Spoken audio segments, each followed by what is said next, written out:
மத்திய எழுதின சுவிசேஷம் 5ஆம் அதிகாரம் வசனங்கள் 33 முதல் 48 முடிய.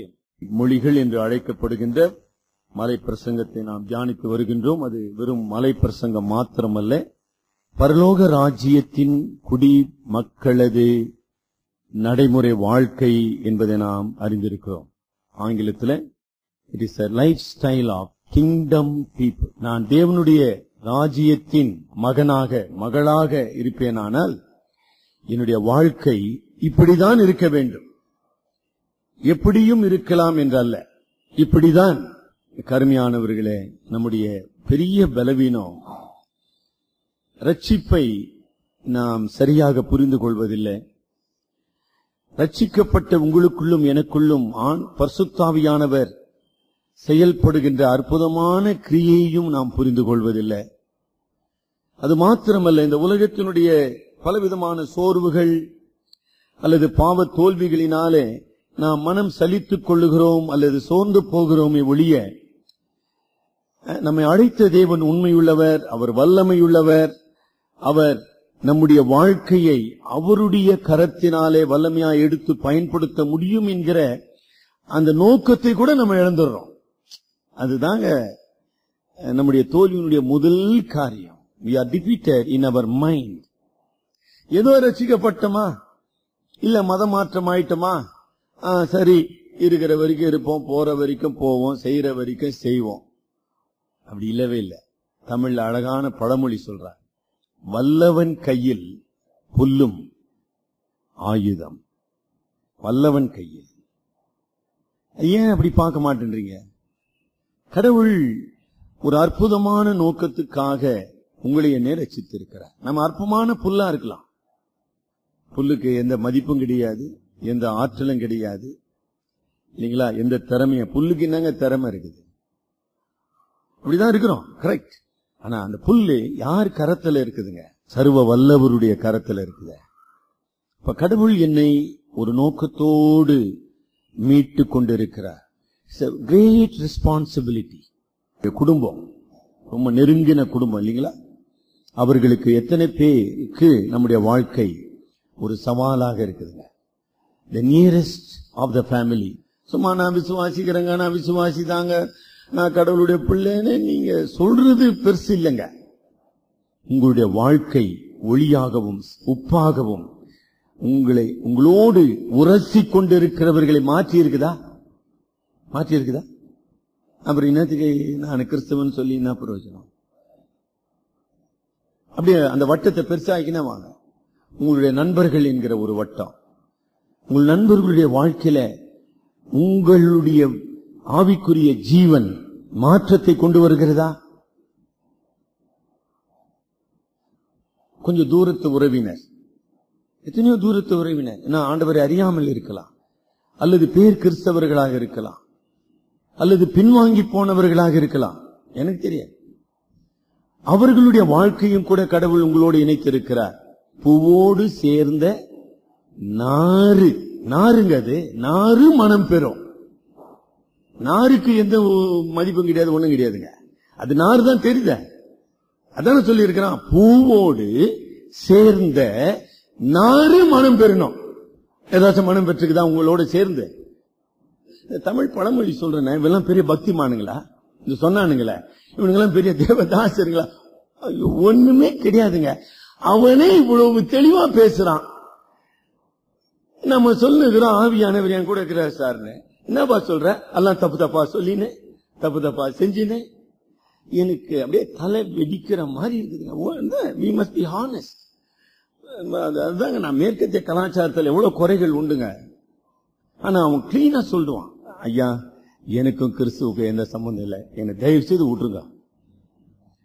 அது 100க்கு 100 அவனுக்கு நல்லது, கிறிஸ்துவ மதம் என்கிற ஒரு மதத்துக்கு நல்லது, கடவுளுக்கு நல்லதுங்க. நல்ல புரியுதுங்களா? நான் பேசுற பாஷை புரியுதா? They will never claim that they are Christians.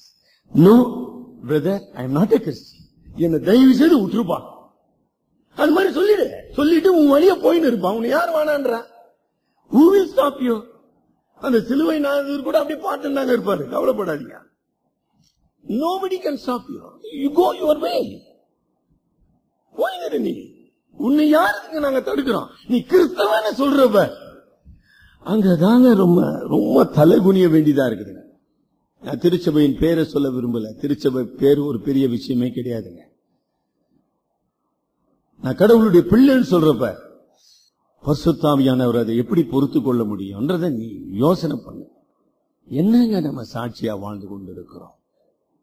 இந்த கருமையானவர்களே, ஆண்டவராகிய இயேசு கிறிஸ்து மலை பொழிவை it is a charter of the kingdom, ஒரு ராஜ்யத்தின் அரசியல் சாசனம் என்று சொல்லுகின்றோம். அப்படியே ஒவ்வொரு வசனமும் குண்டு தொலைக்கிற மாதிரி தொலைக்க வேணா, அப்படியே தொலைச்சுன்னு போனுங்க. அப்படிப்பட்ட ஒரு ஆண்டவரை நான் அறிந்திருக்கிறேன். ஆண்டவரை அறியாதவன், விசுவாசியாதவன ஆண்டவரை குறித்து மகிழ்மையா பேசுறான். ஆனா என்னால பேச முடியலையே. Everybody talks the supremacy of the beatitude. அடடடடா, மலைப்பொழிவுக்கு இணையான ஒரு சத்தியம் எங்க சார் உலகத்தில் இருக்குதுன்னு ஒரு அஞ்சானி சொல்றான். ஆனா எனக்கு தெரியலையே. பரிதாபமான நிலையிலே நம்ம இருக்கிறோம். ஏற்கனவே நாம பார்த்தோம், நியாய பிரமாணம் அது சடங்குகளின் பிரமாணம் அல்ல. வெறும் சட்டங்களுக்கு கீழ்ப்படிந்து வாழுகின்ற ஒரு சடங்காச்சாரமான பாரம்பரியமான மெய்யான விசுவாசம் மற்ற ஒரு காரியம் அல்ல. அப்படி அல்ல, அது ஆவிக்குரியது. நியாயப்பிரமாணம் ஆவிக்குரியது. அது மனித உள்ளங்களை ஆட்சி புரிய வேண்டும். It should rule in the hearts of the people. நியாயப்பிரமாணம் நம்முடைய செயல்களை கட்டுப்படுத்துவதல்ல, நம்முடைய உள்ளங்களை, நம்முடைய சித்தங்களை கட்டுப்படுத்த வேண்டும். மலைப்பிரசனை யார் இந்த நியாயப்பிரமாணத்தை முழுமையாக நிறைவேற்ற முடியும்? இயேசு கிறிஸ்துவின் விலைமதிக்க முடியாத இரத்தத்தினாலே மீட்டுக் கொள்ளப்பட்ட அவருடைய பிள்ளைகள், புதிய தன்மை உள்ளவர்கள், புதிய சிருஷ்டிகள், புதிய பிறவிகள். நல்ல வார்த்தைங்க, புதிய பிறவிகள். அவங்கதான் இந்த தேவனுடைய ராஜ்யத்தின் புத்திரர். அவர்கள் இதை கடைபிடிப்பார்கள் என்று நம்ம வாசிக்கிறோம். நம்ம வாசித்த மத்தேயு 5ஆம் அதிகாரம் இது 45ஆம் வசனத்துல, இப்படி செய்வதினால் பரலோக ராஜாவின் புத்திரராய் நீங்கள் இருப்பீர்கள். இப்படி செய்வதினால் நீங்கள் பரலோகத்தில் இருக்கிற பிதாவுக்கு புத்திரராய் இருப்பீர்கள். இப்படி செய்யல, உனக்கும் அவருக்கும் எந்த சம்பந்தமும் கிடையாது, உனக்கும் அந்த ராஜ்யத்துக்கு எந்த சம்பந்தமும் கிடையாதுன்றத தெரிஞ்சுன்னு போயின்னு இருக்கு. சில நேரத்துல அப்படிதாங்க சொல்லி ஆகணுங்க. சில உண்மைகள் தாமா, அந்த உண்மைகளை நமக்கு ஏத்த மாதிரி வளர்ச்சிக்கவே முடியாதுங்க. இப்படி செய்வதனால் நீங்கள் பரலோக ராஜ்யத்தின் இருக்கிற உங்கள் பிதாவுக்கு புத்திரராய் இருப்பீர்கள். இல்லன்னு உன் மனசாட்சி சொல்லுது இல்ல, அவ்வளவுதான். அது ஒரு ரொம்ப நான் வருத்தத்தோட தான் பேசுறேங்க. நான் ஒன்னும் சந்தோஷமா பேசல. ஒரு துளியாச்சும் ஒரு உணர்வு இருக்க வேணாங்க. என்னடா கிறிஸ்தவன் சொல்றேனே, உப்பு சப்பு இல்லாம நான் வாழ்ந்து கொண்டு இருக்கிறேன். ஒரு அஞ்சாணி பார்த்து காரி துப்புற மாதிரி என்னுடைய வாழ்க்கை இருக்குதே. எப்படிங்க அது சொல்ல? இந்த மேடை ஒத்துழைக்க மாட்டேங்க. வேற இடமா இருந்தா வேற விதமா நான் பேச முடியும். எப்படி நானும் ஒரு கிறிஸ்தவன் சொல்றேன், நியாயமா, யோகியமா? பிரியமானவர்களே, ஆண்டவர் மிக தெளிவாக சொன்னார். 5ஆம் அதிகாரம் 20ஆம் போன வாரம் நம்ம படிச்சோம். வேதபாரகர் பரிசேயர் என்பவர்களுடைய நீதியிலும் உங்களுடைய நீதி அதிகமாயிராவிட்டால், உங்களுடைய நீதி அதிகமாயிராவிட்டால் நீங்கள் பரலோக ராஜ்யத்தில் பிரவேசிக்க மாட்டீர்கள். என்ன புரியலன்றீங்க? என்ன செய்து கொண்டு இருக்கோம்? எதுனா சொல்லு பாப்பா, ஏசுநாதரு, ஐயோ பிரசங்கி, எதனா பேசினு போ, எனக்கு அதை பத்தி கவலை இல்ல, நான் இப்படிதான் இருப்பேன். இப்படிதான் இருப்பியா? இருப்பா. யாரு இங்க தாராளமா இரு. கடவுள் நியாயாதிபதியாய் ஒரு நாள் சந்திப்பார் இல்லீங்களா? ஒரு நாள் மழையில மும்பை நகரத்துல 930 பேர் அவுட். சும்மா ஒரு நாள் மழை. நேற்று கர்நாடகால 120 பேர் அவுட். சும்மா ஒரு நாள். அவருக்கு தானே சவால் விட்டு பேசினுக்கிற கடவுள் எங்க இருக்கிறாரு, அவர் பாத்துக்கினா பாத்துக்காரு, ஒன்னு no problem. He knows how to deal with you. நீ அவருக்கெல்லாம் ஒன்னும் சொல்லி கொடுத்துருக்காத.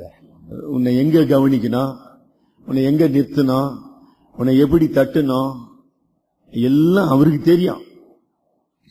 நம்ம ஒண்ணு அவருக்கு சொல்லிக் கொடுக்க வேண்டியதில்லை. He knows you. அவ்வளவுதாங்க உங்களுக்கு சொல்லக்கூடிய, அப்படி நினைக்கிறவர்களுக்கு சொல்லக்கூடிய பதில். ஆக எனக்கு அருமையானவர்களே, மெய்யாகவே நான் தேவனுடைய ராஜ்யத்தின் குடிமகனா, மெய்யாகவே நான் தேவனுடைய பிள்ளையா அல்லது புத்திரனா பிள்ளை? என்னுடைய வாழ்க்கையில இந்த தெளிவான ஒரு வித்தியாசம் காணப்படுகிறதா? நான் கிறிஸ்துவை அறிவதற்கு முன்னதாக இப்படி இருந்தேன், இப்பொழுது விசுவாசியாக இப்படி இருக்கிறேன். முன்னே நான் உலகத்தின் பிசாசின் பாவத்தின் அடிமையாக இருந்தேன். அது எனக்கு நல்லா தெரியும் சார், நான் அடிமையா இருந்தேன். இப்போ தேவனுடைய ஒளியின் மகனாக வாழ்ந்து கொண்டிருக்கிறேன். There must be a clear distinction between the old life and the new life. நான் என்ன உனக்கு சொல்லணும்?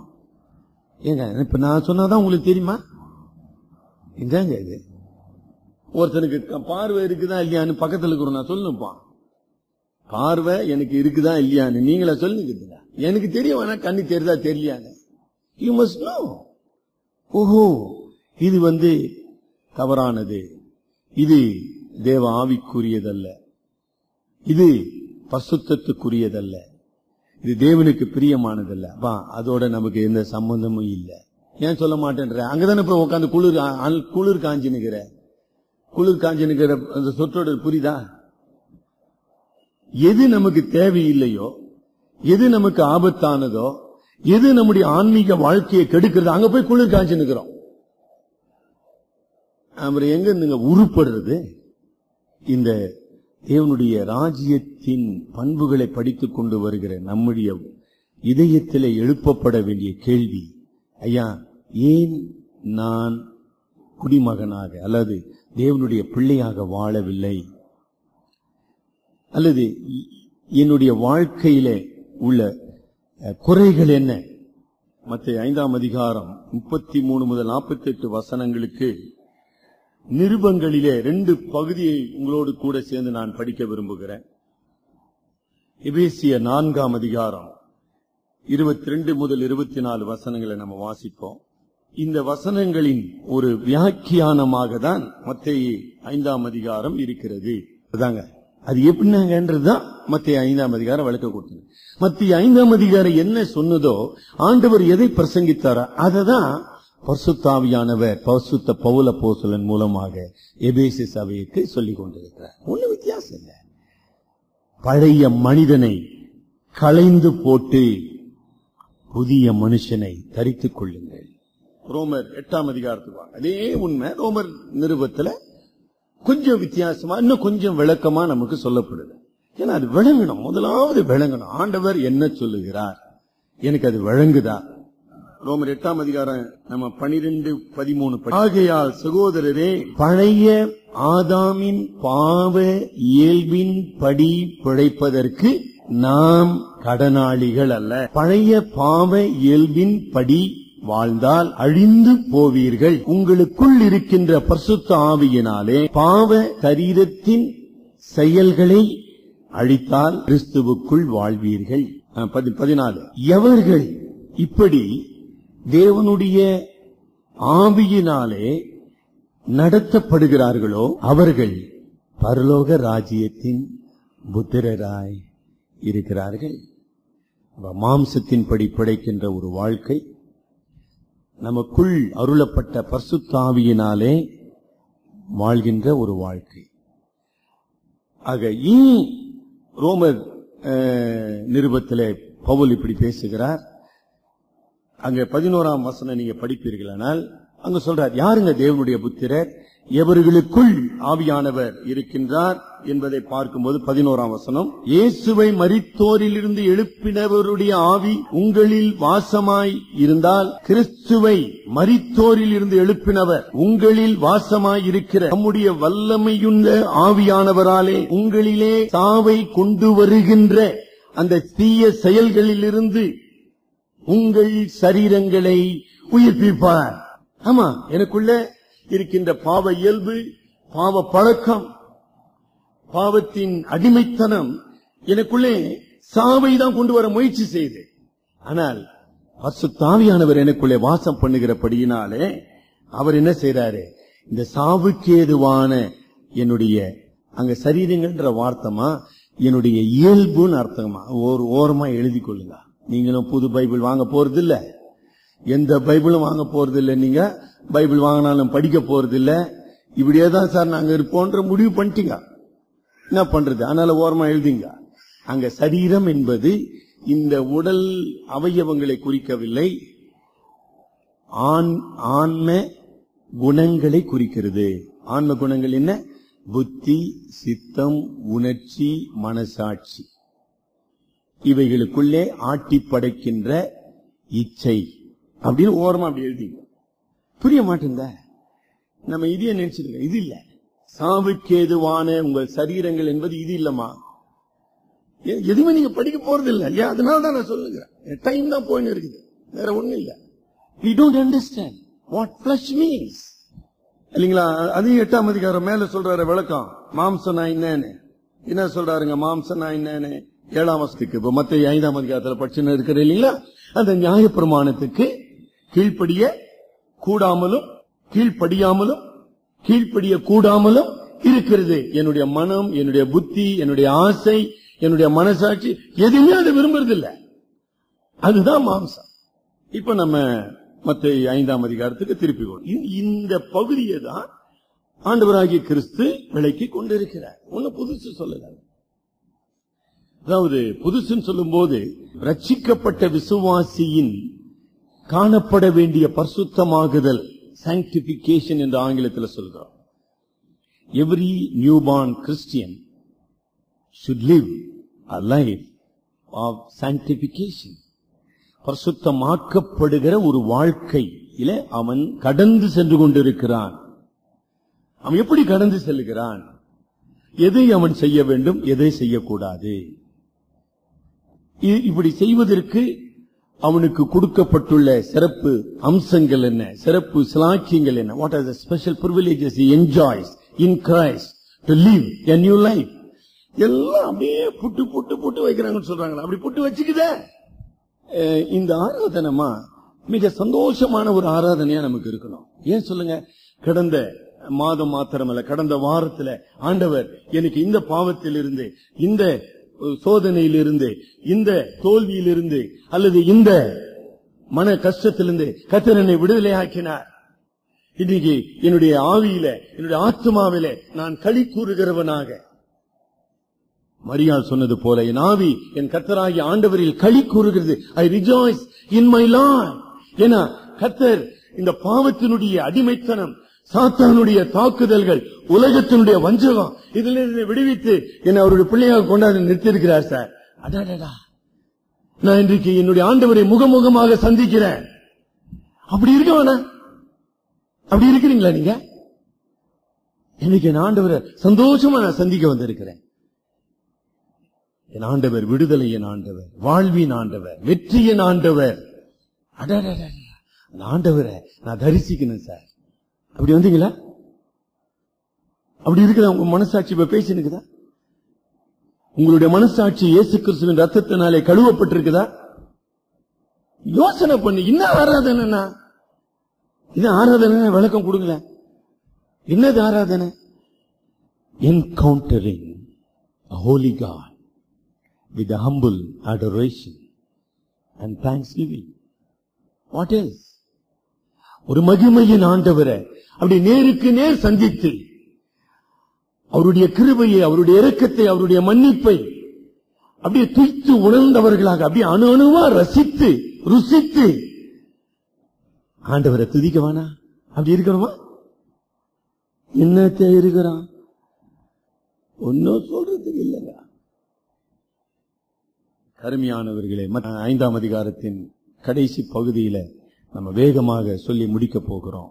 3 தலைப்புகளின் பேரிலே இந்த பகுதியை நான் மிக சுருக்கமாக விளக்க விரும்புகிறேன்.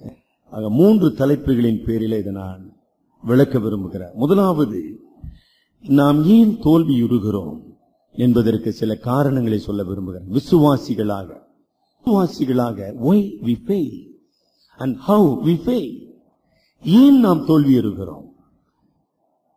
அது ஒரு முக்கியமான ஒரு கேள்விங்க. அந்த கேள்வி இல்லாத ஒரு விசுவாசி இருக்கவும் முடியாது. ஏன்னா ஆவியானவர் நம்மோடு பேசணுமே. என்னப்பா உனக்கு நல்ல தெரியுத பொய் சொல்லக்கூடாதுன்னு ஏன்பா பொய் சொன்ன? உனக்கு நல்ல தெரியுத நீ சத்தியம் பண்ணக்கூடாதுன்னு ஏன்பா சத்தியம் பண்ண?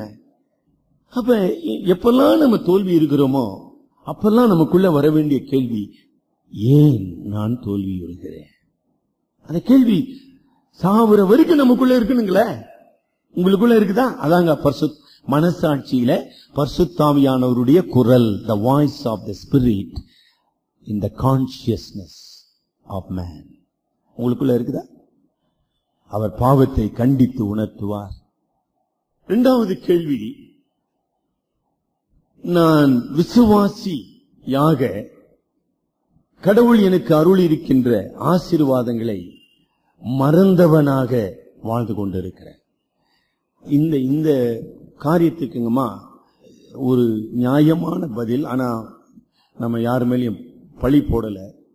2 தீமோத்தேயு 2:26 படிங்க. பிசாசினுடைய இச்சைகளின்படி செய்ய அவனால் பிடிபட்டிருக்கிற அவர்கள், பிசாசினுடைய இச்சையின்படி செய்ய அவனால் பிடிபட்டிருக்கிற அவர்கள் மயக்கம் தெளிந்து. ஆக இந்த 3 காரியத்தினால நீங்க கடவுள் உங்களுக்கு அருளி இருக்கின்ற தெய்வீக ஆசீர்வாதங்களை, கிருபையின் எத்தனங்களை அடமான வச்சிடறோம்னு சொல்றோம் இல்லீங்களா? இந்த பாஷை புரியுதா? அடமான வச்சிட்டேன் சார். எதை சார்? ஊட்ட வச்சாச்சு, நகையை வச்சாச்சு, பாத்திரங்களை வச்சாச்சு, இப்ப புள்ளிய கூட வச்சிடலாம் நினைக்கிறேன் சார் அடமானன்றாங்க. ரொம்ப ரொம்ப அருமையான வார்த்தைகள். அதுக்கு மேல ஒரு வார்த்தை இல்ல. கிறிஸ்துவுக்குள் நீங்களும் நானும் பெற்றிருக்கிற அற்புதமான வாழ்க்கைய அடமான வச்சிட்டோம். வச்சுட்டு ஐயோ தோல்வி சார் தோல்வி சார் தோல்வி சார்னு கத்தினுக்கிறோம். நம்ம நிறைய தத்துவம் பேசலாங்க, பேசுறது ஒண்ணும் பிரச்சனை இல்லை. ஆனா மனசுல பிடிக்கணுமே. நம்ம பொண்ணை நல்ல ஒரு மருமகனுக்கு நல்ல மாப்பிள்ளை சார், அடாடா இந்த மாப்பிள்ளை சார், சார் அந்த மாப்பிள்ளை சார், அடாடா இன்னும் திறமசாலி சார் சொல்லி கட்டி வச்சிடறோம். கட்டி வச்சு 5 வருஷம் கட்டிப்பாதா நம்ம பொண்ணு காதுல கையில ஒண்ணு இல்லாம துணிய காணும் துண்ட காணும் ஓடினுவார் வச்சுங்க. என்னமா ஐயோ என்ன தவிர மீதி எல்லாத்தையும் அடமான வச்சிட்டாருங்க அவரு. கட்சியில நான் தான் பாக்கின்றாங்க பொண்ணு. இப்ப புரியுதா? அடமானன்னா இப்படிதாங்க நம்ம இருக்கிறோம்.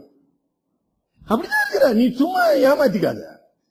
ஆங்கிலத்தில் we have forfeited the wonderful privileges which has been bestowed in Christ and through Christ for the worthless, vain glory and the pleasure of this world. இந்த உலகத்துக்குரிய இழிவான மற்ற ரகமான காரியங்களுக்காக நம்முடைய உன்னதமான ஈவுகளை அடமானம் வச்சிட்டு இருக்கிறோம். ஆன்மீக காரியங்களை விட இது முக்கியம். தேவனுடைய சத்தியத்தை விட எனக்கு அது முக்கியம். தேவனுடைய ஊழியத்தை விட இது முக்கியம். தேவனுடைய சபையை விட இது முக்கியம். இப்படியே சொல்லி முக்கியம் முக்கியம் முக்கியம் அங்க போயிட்ட. அப்புறம் எங்க நீ வெற்றி வாழ்க்கை வாழ போற? எதுவுமே முக்கியம் இல்ல. போனுங்க எனக்கு ஆண்டவர் கூட முக்கியம் இல்ல சார், வேலை தான் முக்கியம் சார், அதுதான் முக்கியம் சார், வியாபாரம் தான் முக்கியம் சார், தொழில் தான் முக்கியம் சார், போயிட்டல்ல அதான் அடமானம் வச்சிட்ட. அப்புறம் எப்படிப்பா நீ வெற்றி வாழ்க்கை வாழுவ? மூன்றாவது உண்மை உங்களோட நான் பேச விரும்புகிற காரியம், நம்முடைய அனுதின வாழ்க்கையில நம்ம வாசித்த 33ஆம் வசனத்திலிருந்து 48ஆம் வசனம் முடிய கொஞ்ச நேரம் தயவு செய்து வீட்டுல போய் நீங்க படிச்சு பாருங்க. ஏன் உங்க வாழ்க்கையில இந்த சத்தியங்களை நீங்கள் கடைபிடிக்கவில்லை? ஏன் உங்களுடைய வாழ்க்கையில ஆண்டவருடைய சத்தியம் ஆளுகை செய்யவில்லைன்றதுக்கு நீங்க ஆவியானவருக்கு பதில் சொல்லுங்க தயவு செய்து. நான் அதுக்கு மேல ஒன்னும் பேசுறதா இல்லை. Nobody can judge anybody. நான் நியாய தீர்ப்பு மேடையில் நின்று கொண்டில்லைங்க. உங்களோடு போராடி உங்களை கிறிஸ்துவனிடமாய் திருப்ப வேண்டிய ஒரு பொறுப்புடையவனாக நின்று கொண்டிருக்கிறேன். ஆக நாம் அனைவரும் ஆண்டவருக்கு பதில் சொல்ல வேண்டும். ஆக முதலாவது காரியம், ஏன் நான் தோல்வியுறுகிறேன்? 2ஆம் வசனத்திலிருந்து நீங்க படித்துக் கொண்டிருப்பீர்களானால் பாவத்தை பாவமாக பார்க்கின்ற பார்வையை நாம் இழந்திருக்கிறோம். பாவத்தை பாவமாக பார்க்கின்ற பார்வையை நாம் இழந்துவிட்டோம். கடவுளுடைய மகிமையான பசுத்தத்தை காணாதபடியினாலே, அதை காண்கிறது இல்லை, நம்ம காண வேண்டிய பிரகாரம் கடவுளுடைய மகிமையின் பிரகாசத்தை பார்க்காததுனால பாவத்தினுடைய கொடூரத்தை பார்க்க முடியாதவர்களாக இருக்கிறோம். ஈசாக்குக்கு கண்ணு தெரியல. இல்ல உண்மை. எங்களுக்கெல்லாம் சுகர் இருக்குதுங்க, எங்களுக்கெல்லாம் கண்ணு ரொம்ப நாள் இருக்காதுன்றார் டாக்டர், பார்வை இருக்காதுன்றார். உண்மை. That's right. ஈசாக்கு தன்னுடைய பிள்ளைகளை ஆசீர்வதிப்பது ஒரு முக்கியமான ஒரு செயலுங்க. as a prophet he has to bless his children according to the will of God. தன் பிள்ளைகளை ஆசீர்வதிக்க வேண்டும். எந்த அடிப்படையில? அவனுடைய விருப்பத்தின் அடிப்படையில் அல்ல, கடவுளுடைய சித்தத்தின் அடிப்படையில. எப்ப அந்த தவறு அவன் செய்தானோ அன்று முதல் அவன் குருடனா போயிட்டான். எப்படி கனி தெரியும்? காது கேட்கும், தடிவினே பேசி நிற்கிறான். என்னப்பா குரல் யாக்கோபு மாதிரி இருக்குது, ஆனா ரோமம் இருக்குது. எவ்வளவு தடமாற்றான் பாத்தீங்களா? அந்த காட்சி உங்க கண் முன்னால கொண்டு நிறுத்து பாருங்க. டேய் என்னடா ஏமாத்தி நிக்கிற? அவன் போன்லயே நம்ம கண்டுபிடிக்கிறோம் குரல. என்னடா ஏமாத்துற குரல? டே அயோக்கியன்னு கேட்டிருக்க வேண்டியதானே? முன்னால குரலை விட வாசனை தாளிக்குதுங்களா? முன்னால சிக்கன் 65 வாசனை அப்படியே தாளிக்குதுங்க. அவருக்கு எங்க குரல் கேக்குது? கண்ணுக்கு தெரியுது. இப்படிதான் நாமளும் இருக்கிறோம். கண்ணு எப்படி தெரியும்? அப்படியே தாளிக்குது. அப்படியே தாளிக்கிறாங்களா எல்லாம் சேர்ந்து? எப்படி தெரியும் கண்ணு? கண்ணு தெரியல சார்.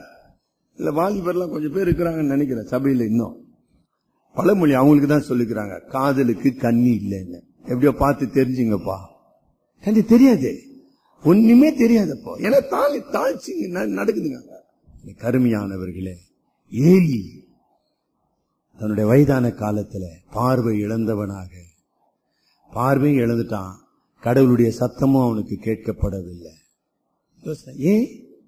அவன் கடமை தவறினான். ஈசாக்கு கடவுளுடைய சித்தத்தை எதிர்த்தான், பார்வை இழந்தான். ஏலி தன்னுடைய கடமையிலே தவறினான், பார்வையை இழந்தான். பார்வையை இழந்தான்.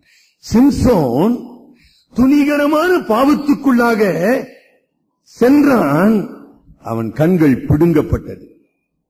Very very powerful illustration. தெலீலாளின் மடியில் படுத்துக் கொண்டிருந்தான், அவனுடைய கண்கள் பிடுங்கப்பட்டது. அததான் இங்க சொல்றாருங்க. 2 பேதுரு 1:8. நீங்கள் அறிகிற அறிவிலே வீணர்களும் கனியற்றவர்களுமாய் இருக்க ஒட்டாது, இவைகள் இல்லாதவன் எவனோ அவன் முன் செய்த பாவங்கள் அற தான் சுத்திகரிக்கப்பட்டதை மறந்து முடிஞ்சிச்சிங்களா கண் சொருகி போன குருடனாய் இருக்கிறான். அவிசுவாசியை பத்தி சொல்ல ஆண்டவர். இங்க விசுவாசி நல்லா புரிஞ்சு, நம்ம விசுவாசியை பத்தி பேசி இருக்கிறோங்க. அவிசுவாசி எல்லாம் இருக்கட்டுங்க. இவைகள் விசுவாசத்திலே ஆரம்பிக்கப்பட்ட ஆவியின் கனிகள், ஆவியின் கிரியைகள், ஆவியின் செயல்பாடுகள், ஆவியின் அம்சங்கள் உண்டாயிருந்து பெருகினால் it should multiply, it should grow. இவைகள் இல்லாதவன் தான் சுத்திகரிக்கப்பட்டதை மறந்து கண் சொருகி போன குருடனாயிருக்கிறான். ஆமா, அப்படி ஆயிட்டான். கோபத்துக்கும் கொலைக்கும் வித்தியாசம் தெரியல. கோபத்துக்கும் கொலைக்கும் வித்தியாசம் தெரியல. இச்சைக்கும் விபச்சாரத்துக்கும் வித்தியாசம் தெரியல. உறவுக்கும் தேவனை ஆராதிப்பிற்கும் உள்ள ஒற்றுமை தெரியல. அதான் மத்தேயு 5 23 முதல் 26 முடிய. ஆமா, ஆராதனைக்கு வந்திருக்கிற ஆடம்பரமா போன வாரம் நம்ம சிந்தித்தோம். அது ஆராதனைக்கும் என் உடன் சகோதரனோடு இருக்க வேண்டிய உறவுக்கும் உள்ள ஒற்றுமை தெரியல. அதனால இங்க வந்து தப்பா செஞ்சுக்கிறான். You say, oh, you are worshipping God. You have totally failed your relationship with your fellow being. தெரியல, இங்க வந்து அமர்ந்திருக்கிறீங்களா? சொந்த குடும்பத்தில பேசாத நிலையில, நல் உறவு இழந்த நிறையில, இந்த திருச்சபையின் ஐக்கியத்துக்குள்ள உறவை முறித்துக் கொண்ட நிலையில இங்க திருப்பந்தி நம்ம அனுசரிக்க வந்திருக்கிறோமா? ஆவியானவருக்கு தெரியும். எனக்கு தெரிய வேண்டிய அவசியம் இல்லைங்க. எனக்கு என்னத்துங்க தெரியாது, ஆவியானவருக்கு தெரியும். ஆராதனைக்கும் என்னுடைய உடன் சகோதரிடத்தில் நான் கொண்டு இருக்க வேண்டிய உறவு வித்தியாசம் தெரியல. அதனால தான் அப்படியே செஞ்சுன்னு இருக்கிறோம் தப்பு தப்பா. அப்புறம் அப்படியே திருப்பியும் வருதுங்க. 33 முதல் 37 நீங்க வருவீர்கள். உண்மைக்கும் பொய்யுக்கும் வித்தியாசம் தெரியல. என்ன சார் அப்படி சொல்லிட்டீங்களா? ஆமாங்க, நீங்க தயவுசெய்து தவறா புரிஞ்சுக்காதீங்க. நம்ம அப்படிதான் செயல்பட்டு இருக்கோம். உண்மைக்கும் போய் நான் ஒண்ணு போய் சொல்லின்றோம். ஒரு வீட்டுல 2 சின்ன பிள்ளைங்க இருக்காங்க. சும்மா ஒரு உதாரணத்துக்கு 2 சின்ன பிள்ளைங்க இருக்கிறான்னு வச்சுங்க. இப்பதான் எல்லாரும் வீட்டுல 2 பிள்ளை தானே, ஒரு பையன் பொண்ணு. இப்ப பொண்ணு கேக்குறா, அம்மா வேலைக்கு போயிட்டாங்க, அம்மா அப்பா டிஃபன் வச்சிருக்காங்க, ஏதோ ஸ்வீட் வச்சிருக்காங்க. பொண்ணு அக்கா கேக்குறா தம்பிய, டேய் என் வடை ஏத்தியா? எனக்கு தெரியாது, நாங்க டிவி பார்த்துன்னுக்கிறேன்றான். டேய் உன்னதானா கேக்குறேன், வடை யாரா எடுத்தது? அது யாரு எடுத்தாங்களா? நான் டிவி பார்த்துன்னுக்கிறேன், டிஸ்டர்ப் பண்ணாதேன்றான். இப்ப அவன் பொய் சொன்னானா உண்மை சொன்னானா? நல்ல கவனியா. நம்ம பிள்ளைங்க இப்படிதான் பேசினுக்கிறாங்க. உங்ககிட்ட பேசுறாங்களா இல்லையாங்க? என்கிட்ட பேசினுக்கிறாங்க. என்னங்க கேள்வி? டாய் வடை ஏத்தியா? அவன் என்ன பதில் சொல்லுகிறான்? என்ன டிஸ்டர்ப் பண்ணாத, நான் கிரிக்கெட் மேட்ச் பார்த்துனுக்கிறேன். என்ன இது பதிலா? இது பதிலாக? வடை எத்தியா எடுக்கலையா? என்ன வரணும் பதிலே? இல்லை வரணும். அவன் இல்லைன்ற வார்த்தையை சொல்ல பாருங்க. என்ன டிஸ்டர்ப் பண்ணாத, இவரு ஆடி நிக்கிறாரு, போடி கம்முனே, இப்படி பேசினுக்கிறங்க பதில். நம்ம நல்லா விளங்குத, தமாஷா இருக்கலாம். That is a fact. இப்பதான் நான் சொன்னேன், பொய்க்கும் உண்மைக்கும் வித்தியாசம் தெரியாம பேசினே இருக்கிறோம். அப்படியே பேசினேன். பார்க்காததை பார்த்த மாதிரி சொல்றது, செய்யாததை செஞ்ச மாதிரி சொல்றது. ஐயோ, எப்படிங்க சபையின் ஐக்கியம் இருக்கும்? அவர் conversation very very subtle and cunning. நம்ம we don't face the truth. உண்மையை சொல்றதே கிடையாது. அப்படியே இப்படி எப்படின்னா புரிஞ்சுன்னு போப்பா, அவரு எப்படி நான் புரிஞ்சுக்கிட்டு இருக்கான் அப்படின்றது. அதனால்தான் எரேமியா தீர்க்கதரிசியில எசேக்கியேல சொல்ற, என்னுடைய மக்கள் அவர்கள் பாவம் செய்வதிலே ஞானிகளாக இருக்கிறாங்கன்னு சொல்றாரு ஆண்டவர். ஆண்டவர் சொல்றாருங்க, என்னுடைய மக்கள் பாவம் செய்வதிலே ஞானிகள், ஆனா நன்மை செய்வதிலே சக்தியற்றவர்கள். திருப்பியும் அவ அக்கா கேக்குறா, ஏய் எங்கடா போச்சு வடை? யாரு கேக்குற? யாராச்சும் போய் கேளுன்றான். இது பதிலா? நல்ல கவனிங்க. திருப்பியும் அவன் என்ன பதில் சொல்லணும்? நான் எடுக்கலமா, அவ்வளவுதானே பதிலே. அந்த பதில் சொல்லவே இல்லை. அவன் முதல்ல சொன்னா நான் டிவி பார்த்துன்னு, ரெண்டாவது சொன்னா யாரு கேக்குற? யாராச்சும் போய் கேளு. தட் இஸ் எவேடிங் ஆன்சர்னு சொல்றோம். இப்படிதாங்க நம்முடைய வாழ்க்கையில இப்படியே பேசி பேசி பேசியே பழகிட்டோம். அதனாலதான் அங்க சொல்றோம். அப்புறம் கொஞ்சம் வலியுறுத்தி கேட்டா சத்தியம் பண்றேன், சத்தியம் பண்ணாதுன்னு ஆண்டவர் சொல்ற. நம்ம வாய்க்கு கைக்கு சத்தியம் பண்ணி நிக்கிறோம். எப்படி நம்ம திருந்த போறோம்னே தெரியல. ரொம்ப சீரியஸ். அது சபை வாழ்வுக்கு வரும்போதுமா பெரிய பிரச்சனையா இருக்குது. பெரிய பிரச்சனை, சின்ன பிரச்சனை இல்லைங்க. ரொம்ப வேதனையான ஒரு உண்மை.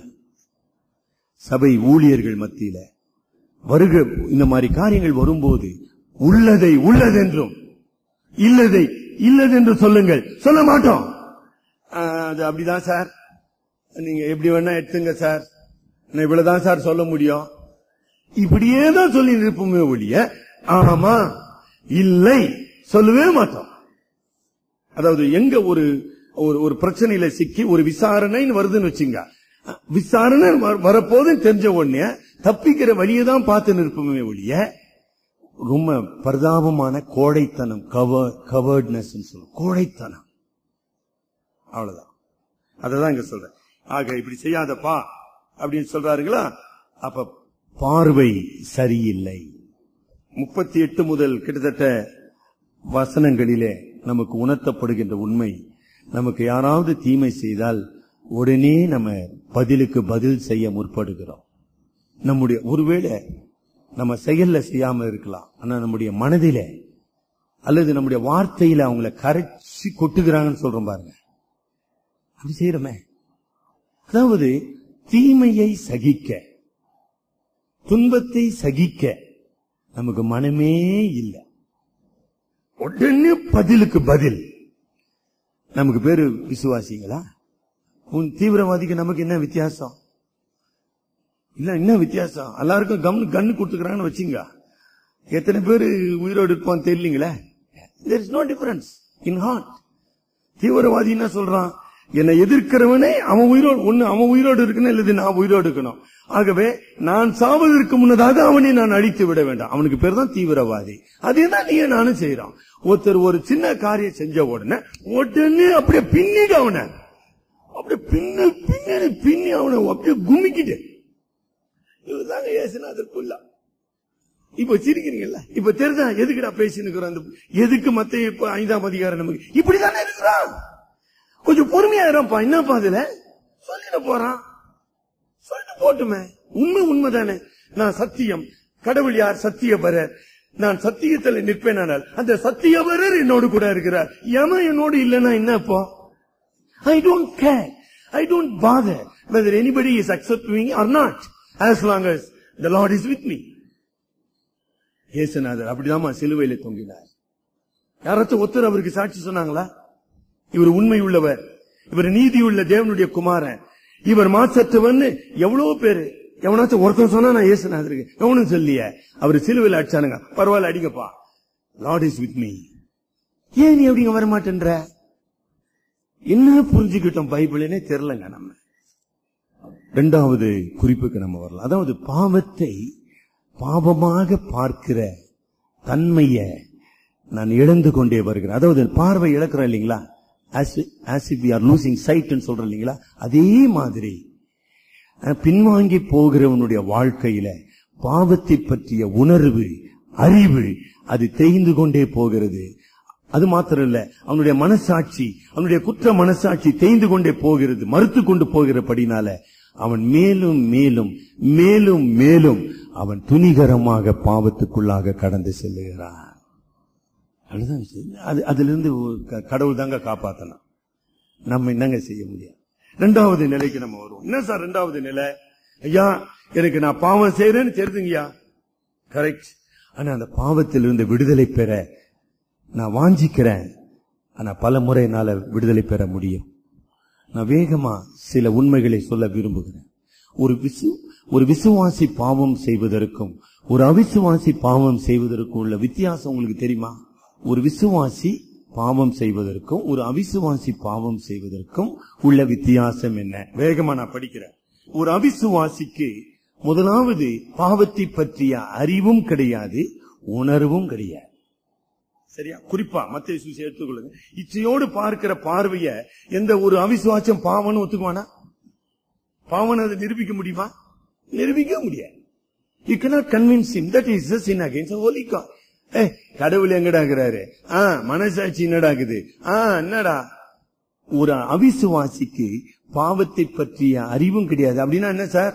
எல்லாமே ஆவியானவர் உணர்த்துகின்ற பாவ உணர்வு அவனுக்குள்ள இல்ல.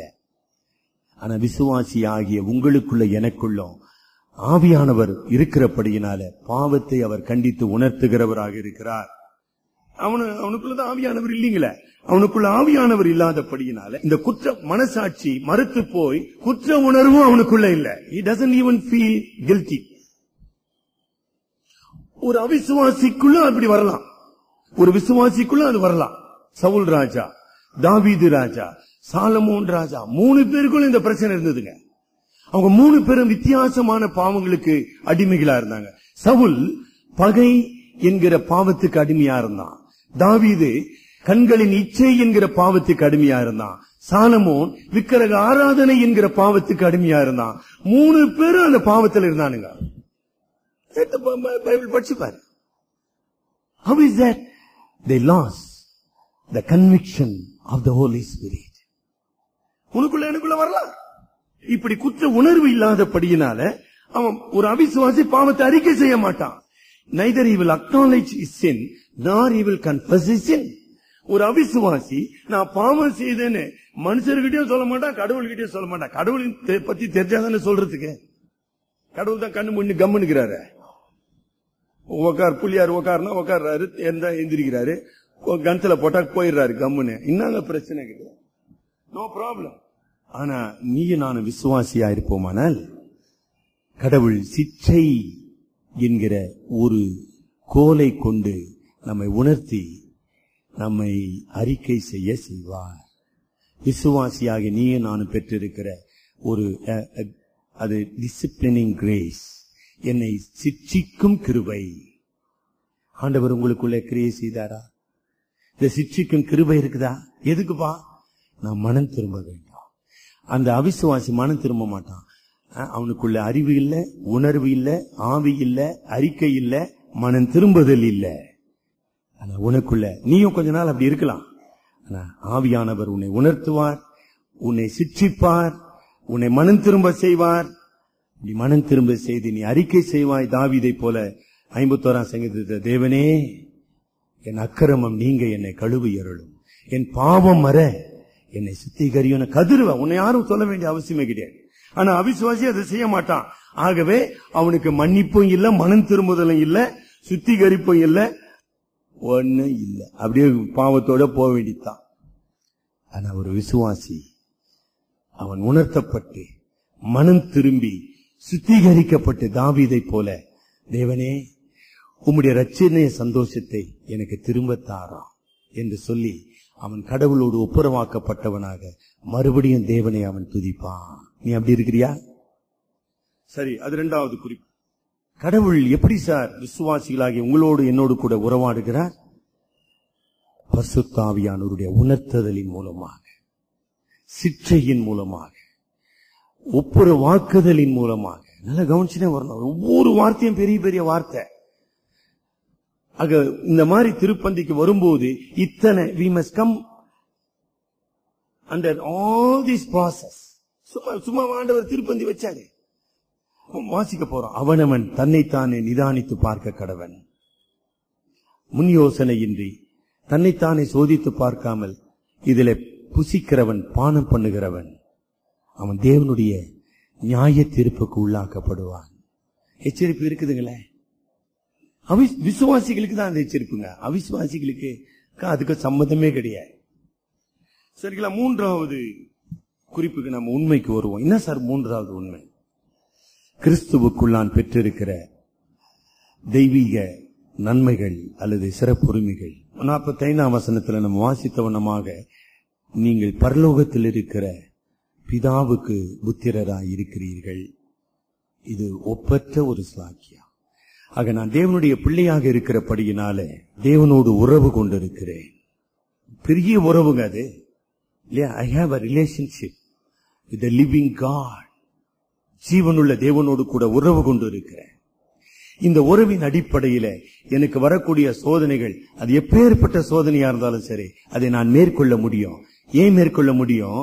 என்னுடைய பலத்தினால் அல்ல, நான் என்னுடைய ஆண்டவரிடத்தில் இருந்து பெறுகின்ற ஆற்றலினாலே. யோவான் 15ஆம் அதிகாரத்தின் சத்தியம். கொடி செடியில் நிலைத்திருந்தால் நீங்கள் கனிகளை கொடுப்பீர்கள். எதுக்குப்பா நிலைத்திருக்குது? To tap the divine resources. என்னுடைய சுய பலத்தினாலோ மாம்ச சித்தத்தினாலோ நான் பாவத்தை மேற்கொள்ள முடியாது, கடவுளுக்கு தெரியும். ஆகையினால அவர் பரிசுத்த ஆவியின் மூலமாக எனக்கு தெய்வீக வல்லமையை தருகிறார். அதுதான் நம்ம ரோமர் 8ஆம் அதிகாரம் 11ஆம் வசனத்துல வாசித்தோம். எபேசியர் 4ஆம் அதிகாரத்தில் உங்கள் உள்ளத்திலே புதிதான ஆவி உள்ளவர்களாகி மெய்யான நீதியிலும் பரிசுத்தத்திலும் என்ன செய்யுங்க? புதிய மனுஷனை தரித்துக் கொள்ளுங்க. நல்ல தெளிவா இருக்குது. அனுதினமும் தேவன் எனக்கு தமது ஆற்றலை தருகிறவராக இருக்கிறார். இப்படி ஆற்றலை தருவது மாத்திரமல்ல, இந்த பரிசுத்த சாயல் நான் அடைய வேண்டும், இந்த பரிசுத்த கடவுளுடைய பிள்ளையாக வாழ வேண்டும் என்கிற அந்த லட்சியத்தை தருகிறார். அந்த லட்சியத்தோடைய அர்ப்பணிப்பும் அடங்கி போயிடுதுங்க. சுருக்கமா சொல்லணும்னா, புரிந்து கொள்ள வேண்டுமானால், சரிங்களா, ஒரு மனிதனுடைய வாழ்க்கையில லட்சியம் எவ்வளவு பெருசு நீங்க சொல்லணும்னா, அந்த லட்சியத்துக்காக அவன் எடுத்திருக்கிற அர்ப்பணிப்பு, அவன் அர்ப்பணிப்பை வைத்து அவனுடைய லட்சியத்தினுடைய மேன்மையை நம்ம பார்க்க முடியும். நம்முடைய நாட்டின் தந்தை என்று அழைக்கப்படுகின்ற காந்தி, அவர் பெரிய பாரிஸ்டர். ஆக இந்தியா சுதந்திரம் பெற வேண்டும், ஒரு லட்சியம்.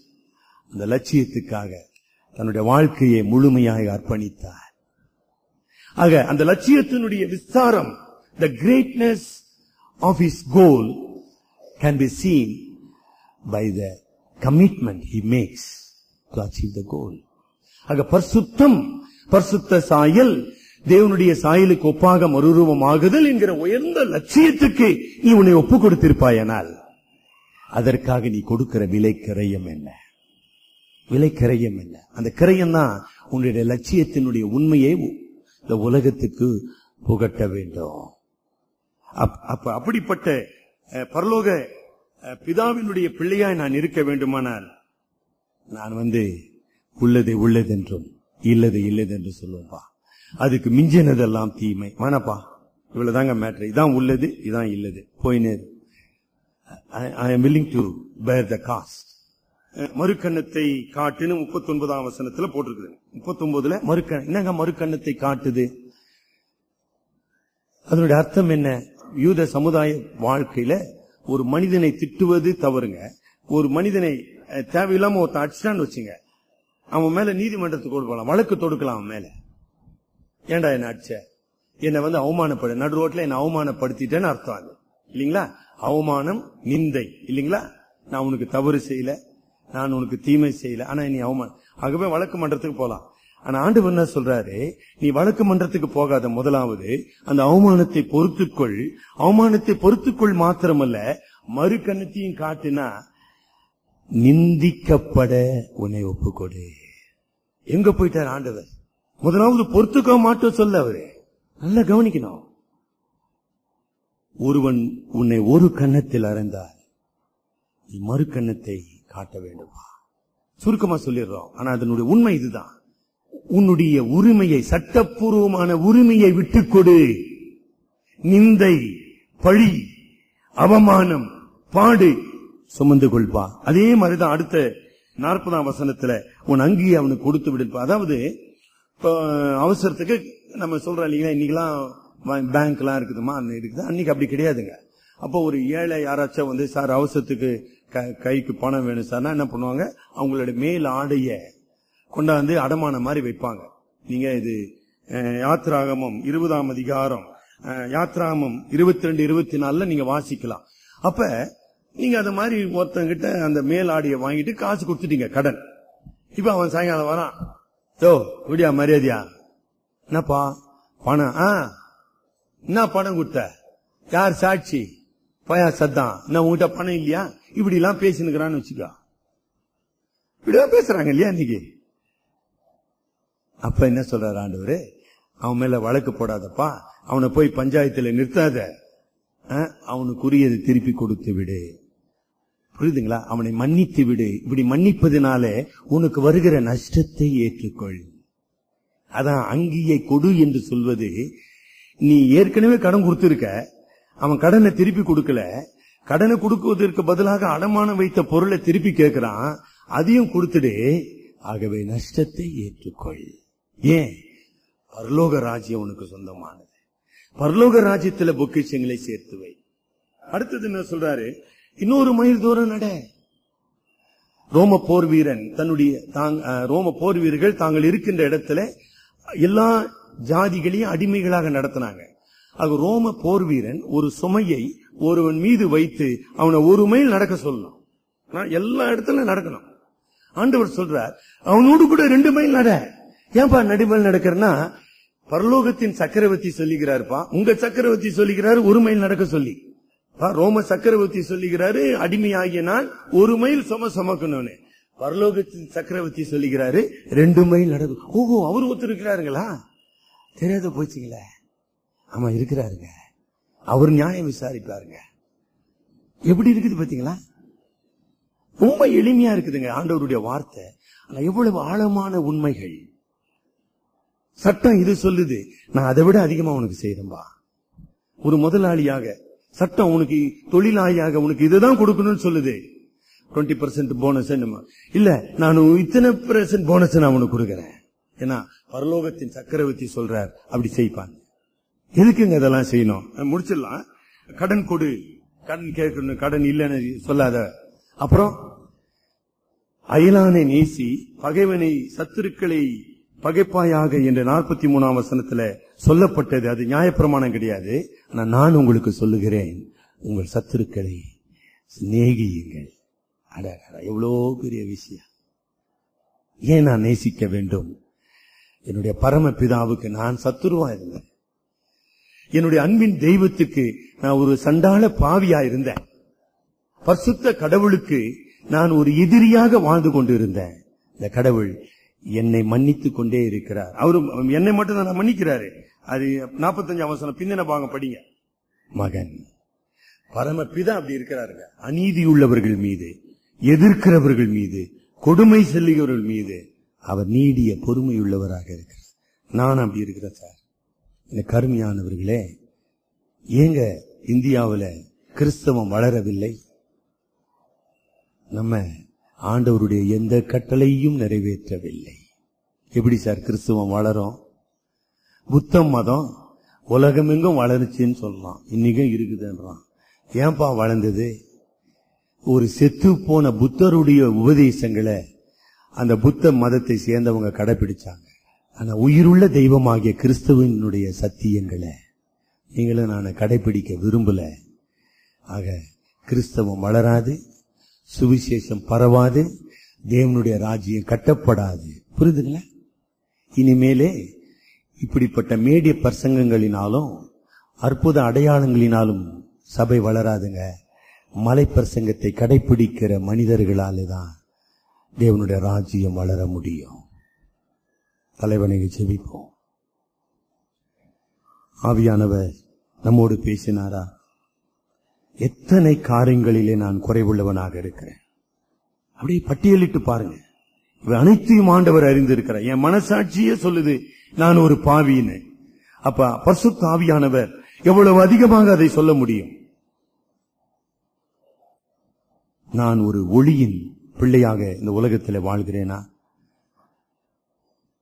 கிறிஸ்துவின் நாமம் எனக்கு தரிக்கப்பட்டிருக்குது. நான் அந்த பரிசுத்த நாமத்துக்கு உரியவனாக வாழ்கிறேனா? கேவலம் இந்த அழிந்து போகிற உலகத்துக்காக ஒரு பரலோக ராஜ்யத்தினுடைய மேன்மையை, அதனுடைய மகிமையை அலட்சியப்படுத்துகிறவனாக நான் இருக்கிறேனா?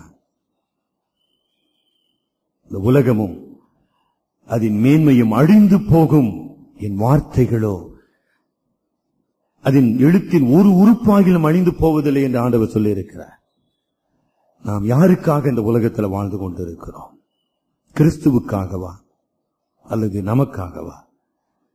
ராஜ்யத்துக்காகவா அல்லது நம்முடைய சுயநலத்துக்காகவா? சத்தியத்தின் வெற்றிக்காகவா அல்லது சுகபோகத்தின் நலனுக்காகவா? அன்பின் ஆண்டவரே, நாங்கள் மனம் திரும்பும்படியாக நீர் எங்களோடு பேசும் பிதாவே.